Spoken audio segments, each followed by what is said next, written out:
once you go into your account settings, you click on Tools in any gallery, Account Settings. Under Business are all the Pro Tools. So the things like the watermarking that we discussed in the gallery settings is here. You can modify your watermarks. You can set up the order branding, print marks, or back printing. If you want to set your back printing on your site once, you can just set the back printing here, and then that will apply to all the galleries unless you override it in a specific gallery. It's got shipping section, personal delivery, boutique packaging, we talked about earlier. Under making money, it'll show your sales history. Once you start getting orders in, they'll show up individually down here, and it'll show you your sales stats. And you can download a CSV file of those stats. So if you want to use that for your accounting purposes, you can check out those CSVs. And this is where you would review an order if it's in proof delay.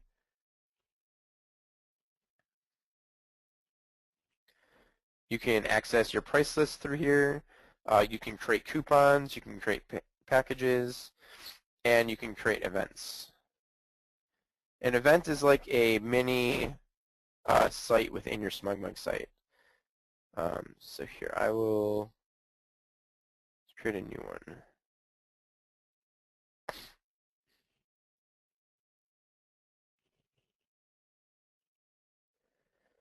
You can add a date, which is optional. You can add a description, which is optional, and an optional location.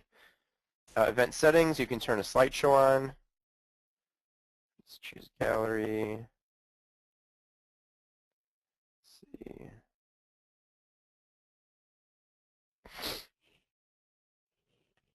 And there's a bunch of other options here that you can check out, such as if they click the slideshow, if you select click to image yes, it'll take them to that image in the gallery it belongs to.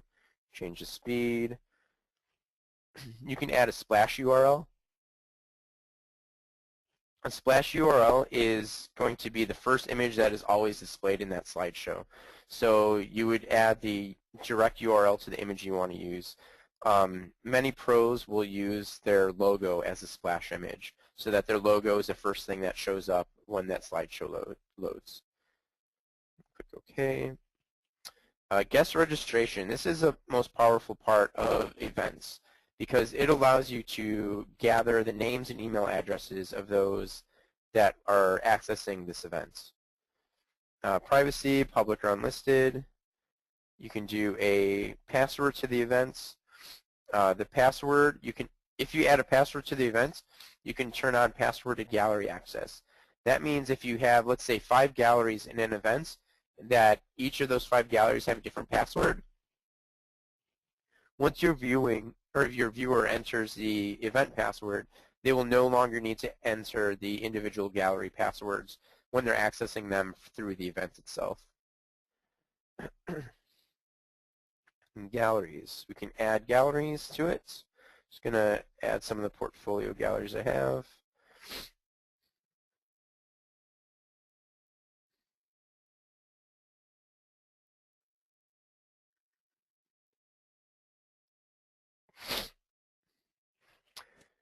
And if you want to, you can change the arrangements of them. And the participants and registered guests. So you can add a participant yourself. I'll add myself.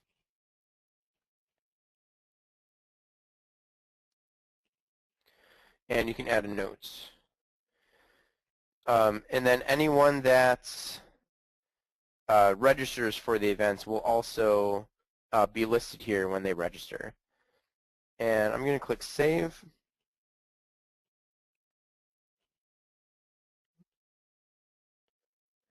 And once that saves, you'll see a couple links that will show up. It'll add the View Personal Page link, the View the Favorites, and it'll also show an Other Guests link. The View Personal Page is a page specifically for that user. So it shows their name on the event page, and it allows them to select their favorites. And this is what an event looks like. So let's say I go into the wedding and I select a couple of favorites. I'll select that one, that one, and this one. So if the viewer clicks View My Favorites, they'll see all those in one gallery.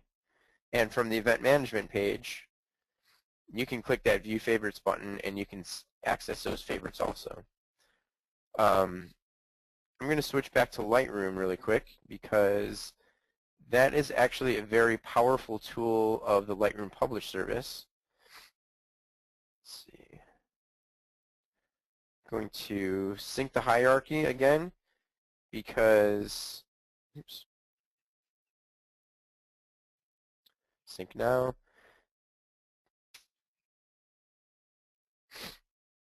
The reason I did that is because each of those registered guests gets their own gallery. So that's going to be under Event Favorites. Under the name, a subcategory is going to be there, which is the name of the event we created. And then there is the user that I just created. And again, it shows 0 photos, so we're going to want to sync this. So Edit Gallery, Sync Photos, Edit.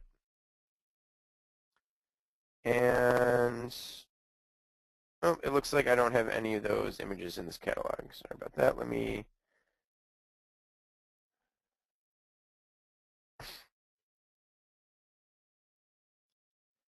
see. I know I've got these images in this catalog. Let me choose a couple of these as favorites.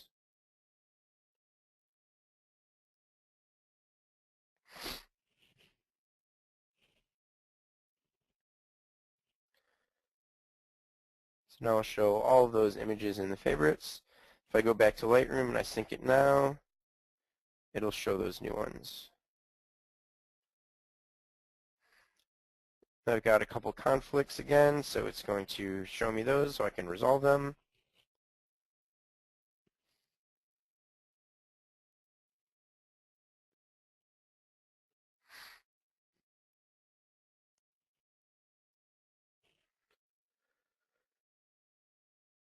Here we go, and this is the same thing. I've got a couple different, oh, actually for this one, it's anytime an image is taken in burst mode, it actually has the same capture time. So that's why it's showing these as a conflict, because it thinks these are all the same image. So I'm going to just select the one that works, or the correct image, I should say.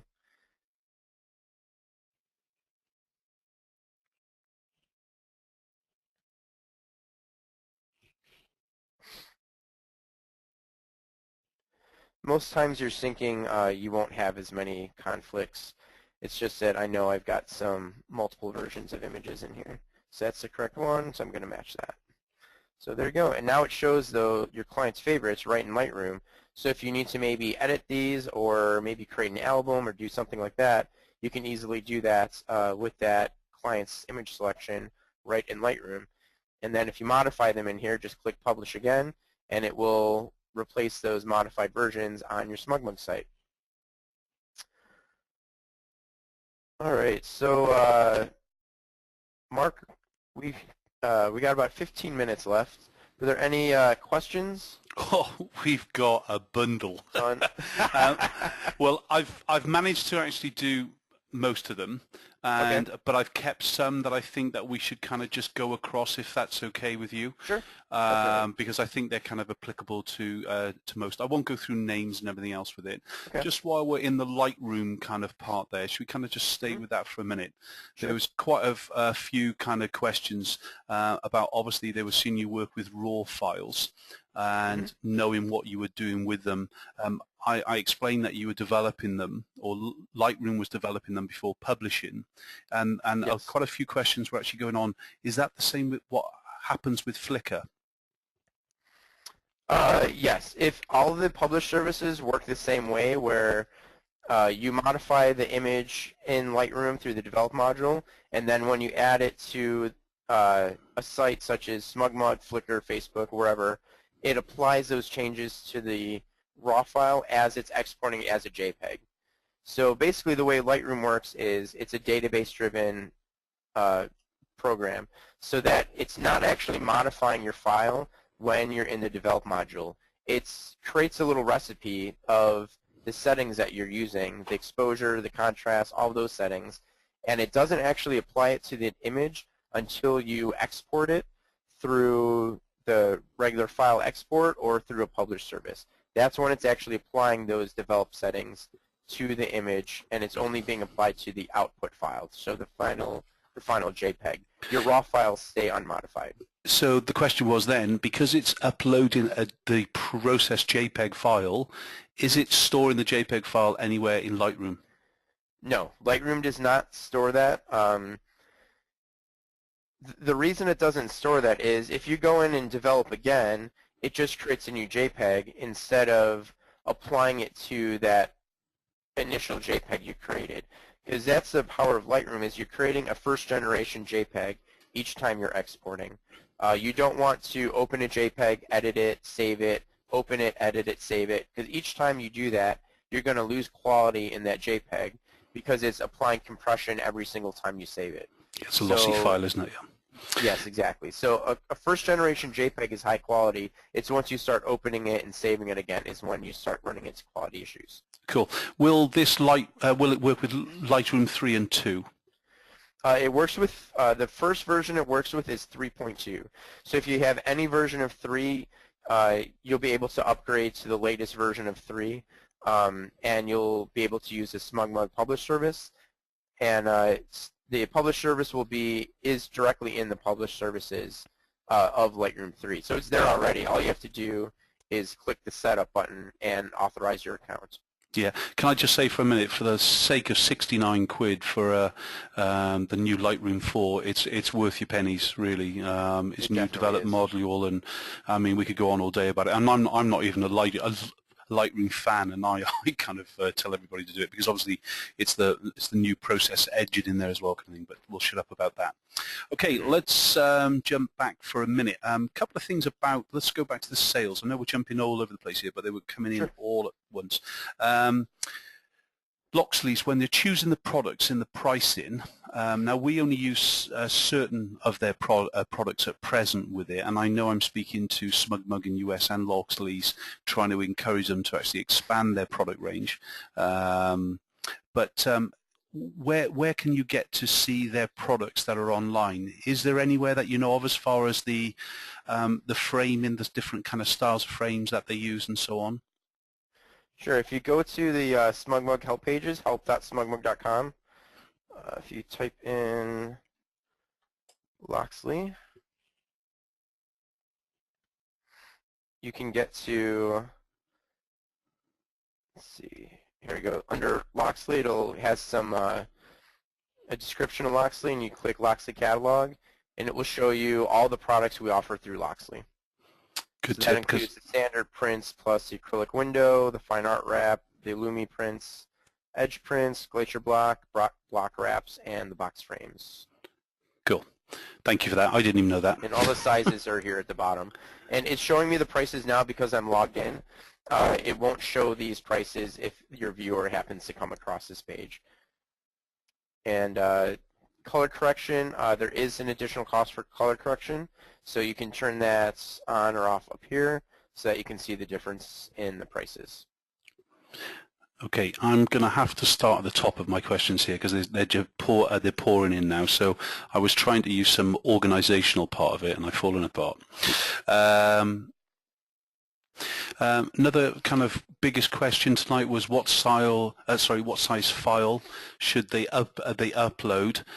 Basically, I have explained that you can upload a file up to 50 meg, but I think they were more about for their portfolio pages. Is there a benefit in uploading a smaller file size?